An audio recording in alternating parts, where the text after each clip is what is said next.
8h41, Maxime Switek. Les 30 glorieux, chaque matin cet été, Michel Grosjean reçoit un jeune de moins de 30 ans au talent prometteur. Michel, c'est à vous. Tous à bord. Bonjour Jérémy Bismuth.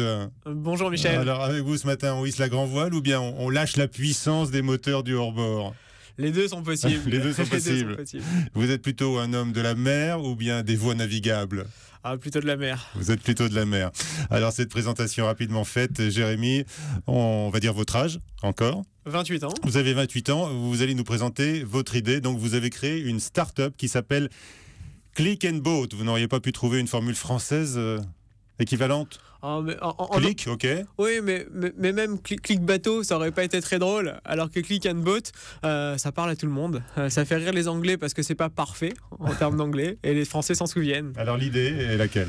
L'idée part tout d'abord d'un constat. Comme souvent dans l'entrepreneuriat, dans l'univers des startups, mais c'est vrai dans n'importe quelle forme d'entrepreneuriat, un constat qui est le suivant. Un 15 août, lorsque vous êtes sur un port et que vous vous baladez, on pourrait s'attendre à trouver des pontons vides et pourtant ils sont pleins de bateaux. C'est un peu surprenant puisque c'est le moment de naviguer. Parfois avec les propriétaires dessus et qui ne sortent pas du port, ça arrive aussi. Prendre l'apéro ou faire semblant de bricoler pour justifier d'être allé au port, c'est toujours un bon moment. Toujours est-il que ces bateaux sont sous-utilisés. Des chiffres officiels, la FIN, Fédération des industries nautiques, édite chaque année des rapports dans lesquels on trouve des infos. Info intéressante, un bateau est utilisé moins de 10 jours par an par son propriétaire. Pourtant, il lui coûte très cher. Ouais. Donc, des bateaux sous-utilisés et des plaisanciers comme moi et qui se disent un jour... Sans le sou, en se disant un jour, mais qu'est-ce que j'aimerais monter sur un bateau? Alors, j'en aurais peut-être jamais, mais au moins, je pourrais monter sur ce bateau et partir naviguer. Et vous êtes dit que vous êtes dit, je pourrais me l'offrir comme on loue une voiture, en quelque sorte, pour quelques heures, quelques jours, c'est ça? C'est exactement ça. De toutes les façons, ce qui est passionnant dans la voiture Click and Boat, c'est probablement d'observer le comportement qui change des plaisanciers français, mais même du français en général. Aujourd'hui, l'usage prend largement la main sur la propriété. Et le partage, donc. Et le partage, tout à fait. Dites-moi, Jérémy, on ne va pas partager comme cela son bateau aussi facilement. C'est quand même plus précieux qu'une voiture ou même qu'un appartement. Non. Alors c'est précieux, c'est surtout très cher. Il y a une relation forte, une passion pour son bateau. C'est fragile, il faut avoir confiance. C'est fragile, il y a des sujets de confiance. Tout cela a été pensé et conçu dans Click and Boat justement pour lever ses freins. Comment est-ce que vous procédez? Il y a des vérifications. Tout d'abord, une notion bien entendu de permis si jamais il était obligatoire. Dans le bateau à moteur, c'est le cas. Dans le voilier, ce n'est pas nécessaire. Mais surtout d'expérience et donc de CV nautique. Donc sur le site de Click and Boat, on peut le remplir. On doit le remplir pour se présenter au propriétaire. Mais là, ça ne suffit pas. On enjolive toujours son CV, c'est pareil chez vous. Alors. Tout à fait, mais c'est vrai dans le monde de l'emploi et je pense que c'est vrai aussi dans le monde des bateaux. Malgré tout, dans l'emploi, il y a des composantes. On doit travailler, on doit gagner sa vie. Prendre la mer, c'est important. La mer, c'est dangereux et je pense que peu de gens s'amusent à trafiquer leur CV. Quand bien même ce serait le cas, chacune de nos locations commence par une prise en main. Le propriétaire présente son bateau et commence à faire un petit rond dans l'eau pour s'assurer que son locataire a les compétences nécessaires pour emmener sa famille naviguer dans les calanques près de Cassis ou et vous arrivez donc à convaincre les propriétaires qui n'ont pas besoin d'arrondir leur fin de mois par définition puisqu'ils ont les moyens d'avoir un beau bateau. Eh bien non Michel, non. Et justement, tous les plaisanciers ne sont pas riches. C'est probablement une erreur de le penser. C'est vrai dans certains pays peut-être comme la Croatie où en effet le propriétaire de bateau évoque tout de suite un certain standing à un niveau social. En France, avoir un bateau, ça ne veut pas dire qu'on est riche. Parce qu'un bateau en France, ça fait à peu près 5-6 mètres avec 50 chevaux ou un voilier de 30 pieds et c'est pas un bateau qui vaut très cher. Donc avoir un bateau, c'est surtout une question de passion. Et cette passion, ça se partage. Sur Click and Boat, on parle de location, on en parle à l'instant, mais il y a aussi une autre solution qui est la co-navigation. Vous pouvez très bien rester à bord de votre bateau en tant que propriétaire et faites découvrir votre bateau et votre région. Et là, donc, on lève tous ces freins de peur, de confiance. Mais c'est ce qu'on appelle le covoiturage, qui se développe d'ailleurs beaucoup cet été, on le voit sur toutes les côtes. Tout à fait. Alors, chez Click and Boat, ça s'appelle la co-navigation parce que ça sonne bien comme ça chez nous. Et c'est un mode de partage qui plaît beaucoup. Alors, je vais vous proposer d'écouter la réaction de notre ami Olivier de Kersauzon. A priori, on se dit qu'il va être réticent, voire bougon, votre idée, mais on écoute son avis. Il y a aussi quelle va être la réaction, quelle clientèle ça va dévoiler, je sais pas quoi, mais a priori, les gens, ils sont pas tous les mêmes. Ça va amener dans la même proportion de gens agréables, et puis il y aura comme toujours 10% d'idiots, mais comme on a ça dans les voitures de location, dans tout, ou dans les avions, ou dans tout. C'est pas spécifique à la mer. Ça devrait au contraire amener plutôt une catégorie de gens qui ont envie de la mer, qui en ont le goût, et comme la mer donne du bonheur à ceux qui ont la chance de naviguer, ça risque d'être plutôt mieux fréquenté que plein d'endroits. Alors voilà la réaction d'Olivier de Kersauzon, joint par Julien Cottereau. Olivier de Kersauzon a bien raison.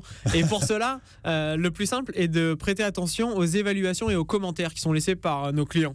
Après chaque location, le locataire et le propriétaire laissent un avis. D'accord. Un avis sur 6 critères notés sur 5. Et la note moyenne... C'est comme les VTC, c'est comme Airbnb, c'est comme tout le monde. etc. Dans le principe de partage obligatoire, avec une note moyenne chez nous de 4,8 sur 5. Donc là, il a raison. Il a raison. Il y aura toujours quelques emmerdeurs. Il n'a pas employé ce mot-là, lui. Hein. Mais alors, dites-moi, ça coûte combien ? À partir de combien on peut s'offrir à la location un voilier, par exemple ? À partir de combien ? À partir de 50 € par jour. 50 € seulement ? Nous avons des voiliers disponibles. Pour un voilier. Ouais, j'ai un exemple. Le voilier de Martine à La Rochelle. Vous pouvez partir, aller vers le Fort Boyard pour 50 € la journée. D'accord. À 6 ou 7 sur son joli bateau. On peut partir avec un navigateur, à partir avec. Là, en l'occurrence, l'exemple que je prenais, on est passager. D'accord, pour la journée. Tout à fait. D'accord. Mais si on veut partir seul, par exemple, une semaine. Une semaine, on a des premiers voiliers qui commencent à une centaine d'euros la journée, donc 700 € la semaine. D'accord. Quand est-ce que vous ouvrez la section yacht ? Alors la section yacht, elle existe déjà. Est-ce qu'on est véritablement entre particuliers ? Oui, puisque in fine, en bout de chaîne, il y a bien un propriétaire particulier de ce yacht. Il y a toujours un broker ou un gestionnaire qui intermédie les transactions. Mais de toutes les façons, la partie yacht existe, essentiellement basée autour de Cannes et de Monaco. Bon, déjà, les grands propriétaires de yachts ont l'habitude de les louer à la semaine ou tout à fait. C'est le modèle économique. Ce qui vous a motivé, Jérémy Bismuth, c'est l'esprit d'entreprise. À la base, vous avez réussi finalement à joindre cet esprit et puis votre passion de la mer. Tout à fait, il y a une notion de passion, c'est évident, mais avant tout, c'est passion pour les deux. Pour l'entreprise, pour la création, pour le challenge, mais aussi pour la mer, c'était l'occasion de réunir les deux.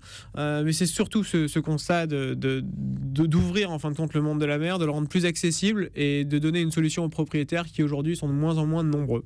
Et vous faites le VRP de votre entreprise, vous allez de port en port, hein, je crois. Alors, on a différentes stratégies de développement. Le terrain est très important puisqu'on est un site web et malgré tout, le fait de matérialiser notre relation en serrant des mains, en organisant des meetings régulièrement sur les ports, c'est très important. Crédit par votre personne, vos échanges, vos contacts à votre initiative pour rassurer tout le temps. Tout le monde. Tout à fait. Et tout le monde et tout le temps.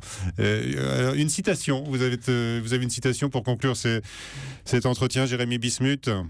Alors j'ai préparé une petite citation qui est d'Éric Tabarly, un grand homme de la mer.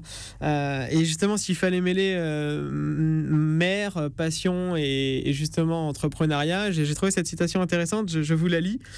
Naviguer, c'est accepter les contraintes que l'on a choisies. C'est un privilège. La plupart des humains subissent les obligations que la vie leur a imposées. Monter sa boîte, c'est un choix. C'est beaucoup de contraintes, mais contrairement à beaucoup de personnes, et c'était notre cas avec Edouard, mon associé, avant même de se lancer dans l'aventure, on n'avait pas probablement toujours choisi ce qu'on faisait. Click and Boat, on l'a choisi, c'est très dur, mais ce ne sont pas des contraintes, ce sont des règles de vie qu'on s'impose à nous et à l'entreprise pour l'emmener le plus haut possible. Bonne chance. Merci. Bonne chance à Jérémy Bismuth, le cofondateur de Click and Boat. Les 30 Glorieux tous les matins avec Michel Grotzior tout l'été à 8h45 sur Europe 1.